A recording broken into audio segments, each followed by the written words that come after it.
Hey guys, right now I'm actually filming during the day, and so I had to change up my angle because it's against the window where I can get natural light. But this is gonna be a book to movie adaptation comparison kind of review. The comparison really isn't gonna be much, and I kind of have to do a review of it. The piece of media that I'm reviewing is Snowpiercer. Snowpiercer is a sci-fi movie that was released in 2013 by a South Korean director, so technically it's a South Korean sci-fi movie, but it is in English, and there are a bunch of other languages in the movie, but it was directed by Bong Joon-ho, who is also the director of The Host, which I have yet to see, but I've heard awesome things about it, so I might actually watch it after I do this review. From what I see of Snowpiercer, I will probably really like his stuff, and I also really do, in general, like South Korean cinema. I like South Korean dramas. I don't know, I really like it. It really resonates with me, so this is definitely up my alley. The premise of this movie was based off of a 1984 graphic novel named Transpersonnage. My French is horrible, please pardon it. Here's a graphic novel, it's translated into English. The basic idea of that tie the movie and the graphic novel together is that there is catastrophic global freezing, and it just so happened that there is a train that was designed to be self-sufficient and to just circumvent the world, and it takes it a year to circumvent the world, and it has a perpetual motion engine. In the movie, it's kind of ambiguous to how many trains how many cars the train has, because, you know, you have to have them actually traverse the whole train in a certain amount of time. But in the graphic novel, it definitely points out that it is 1,000 cars long, which is a really long ass train, and this train happens to hold the last of humanity. And some people were fortunate enough to get on the train to survive while everyone else froze in the world. And so this story takes place many years after the world cooled and the train started running, and so there is a class system on the train. In the movie, it had two sides. It had the back of the train, people on the front of the train, and in the graphic novel they make sure to point out that there's 3 classes: first, second, and third, and of course third is basically the back of the train, and they get treated horribly. But that is basically the similarities of the graphic novel and the movie. And the movie follows basically a revolt, and, you know, people are coming from the back of the train to the front of the train, and they get to see all the different cars, all the different people, and what is going on. And it is very good at, you know, making the train is a very good allegory, and it's many levels of, you know, how many systems work and how things are made to keep people in place. It has allegory of, you know, the world and you know, environmentalism, economies, you know, social structure, society. It's multi-layered. I really enjoyed the movie, and as I was watching the movie, there are certain things about it that I was very curious about, and they didn't really completely explain it in the movie, so I was kind of hoping to pick up the graphic novel to have it explain a little bit more, because they had a character that would do certain things. They're like, I wonder if that's more explained. I want to read the graphic novel to see if that fleshes it out more. And when I picked up the graphic novel from the library, I found out that was not the case at all. None of the characters are the same. None of the side, basically the premise of the story is the same, but the stories are completely different, and all the events that happen in each story are completely different, which makes me take the hat off to Bong Joon-ho, because he really made something very unique and very powerful with the movie, and I think he deserves more credit than when people see the movie. They're like, oh, all this really cool stuff, it's just from the graphic novel, but I think he should take a lot of credit for it, and also the other writer. I forgot the name of the other screenwriter, but I really do like the movie. So going to the graphic novel, yeah, there is completely different. I felt like in the graphic novel, in terms of the plot and the themes of in the graphic novel, they're not as strong as they are in the movie. The movie kind of really hits it hard, and there are stronger character arcs, and there's a lot more going on, and the world is more fleshed out. The different, how it explores the different cars, the different aspects of basically this world on a train and this social structure on a train are elaborated a lot more, as opposed to in the graphic novel where it kind of more alludes to certain things. You don't really get to see the whole train. You don't really get to see the people in the back of the train. That was one thing that I was kind of disappointed about the graphic novel, was I wanted to see more stories about the back of the train, and they only really see people in the back of the train in hindsight when, you know, they're talking about a story of like, oh yeah, a new old man and this is what happened to him, and not really seeing what happened to the people in the back of the train, or how their lives are, and how drastically different it is from the back of the train to the front of the train. And you don't even really get to see the average person that's in the front of the train. You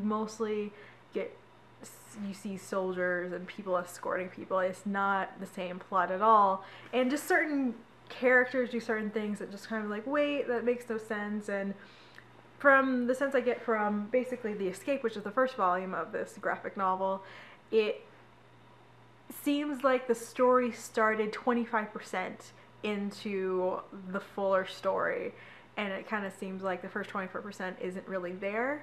And I really wanted to see, like, wait, you're talking about a disease. Like, what disease? Oh, like, people just mention things, and apparently it's affecting people, and you never get to see anything. And I don't know, like, a lot of the big things that are probably key to the story for making it have more context and making it more compelling are just missing. And so I didn't really feel that drawn to the story, I guess. It's just, I don't know. I was slightly disappointed with the first volume, The Escape, of Snowpiercer, the graphic novel, because I kind of expected more. And it's not that I'm disappointed that it didn't have the same story. I'm completely fine with it having a completely different story, just set in a similar world or set with the same premise. But I felt like I wanted it to feel fuller, and it just didn't really feel that full. It just felt like things were pieced together. You set up the premise, and then you have like an episode that needs other things around it to make the world fuller and have more context. And so then that brings me to the basically the second volume. And the second volume has a completely different art style. The art style, I'm like, oh, it's very different. It has a different artist. And then I kind of look at it and then found out that while the first volume was written and published by Loeb in 1984, the second volume was written and published in 1999 by Legrand, and so the original author passed away, and so someone else took it over, and so that definitely accounted for a bigger shift in the story. And so for the second volume, for this other half of the story, I got more into it. I liked it more. I kind of already accepted the fact that it was not going to be the same as the movie, so I was more accepting for the story and this premise. And so again, it has nothing to do with the movie, because the events that happen at the end of the first volume are completely different than the movie. So this is a completely continuation of a different story, and actually takes place like 15 years after the end of the graphic novel. And I can't really talk too much about it because it's going to be extremely spoilery, and I don't really want to spoil this for you, but it had like glaring, at least to me, glaring, glaring, glaring, glaring, glaring plot holes.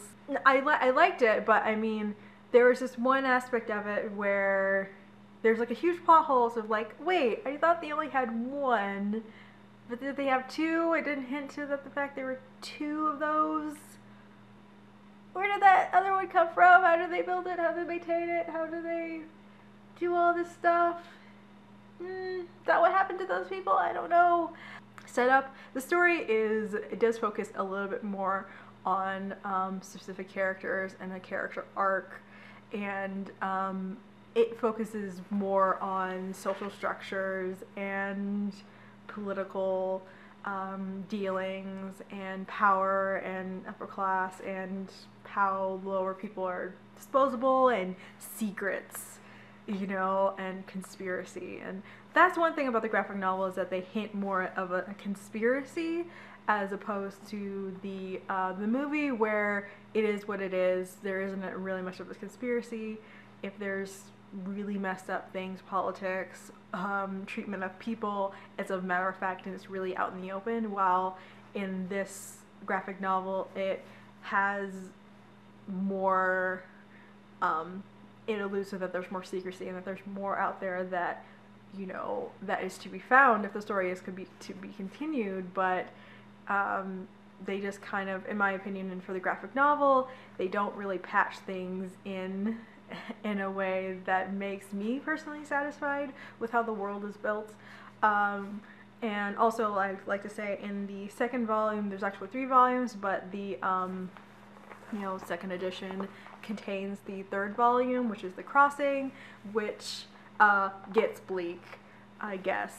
You know, you get to see the arc of that main character and in that story, and I guess, you know, making commentary about power and just a really bleak ending in which the future of humanity is come into question. But then I think it also opens it up to another sequel, another more volumes to come after this. So maybe like Snowpiercer is gonna be something that will, you know, continue on, and I can definitely see that.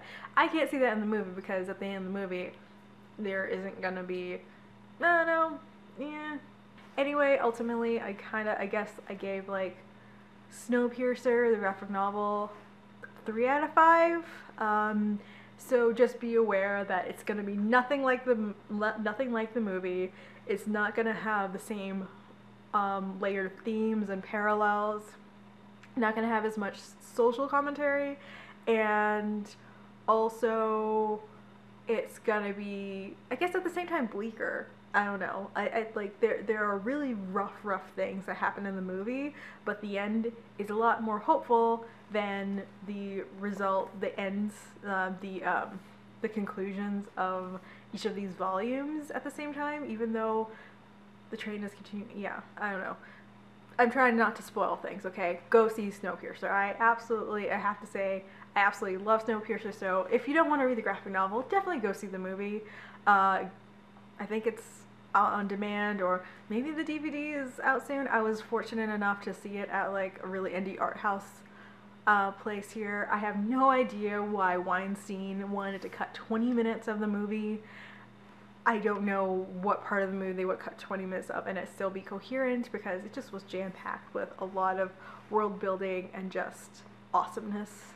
And I can't wait to buy it. And also, I need to go see The Host by the same director, Bong Joon-ho. So I'm gonna do that now. But anyway, that was my review or book movie comparison of Snowpiercer.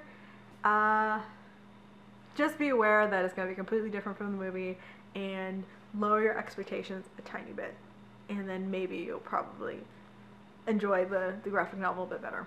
That's all I'm saying. So that's all I have to say. Talk to you guys later. Bye.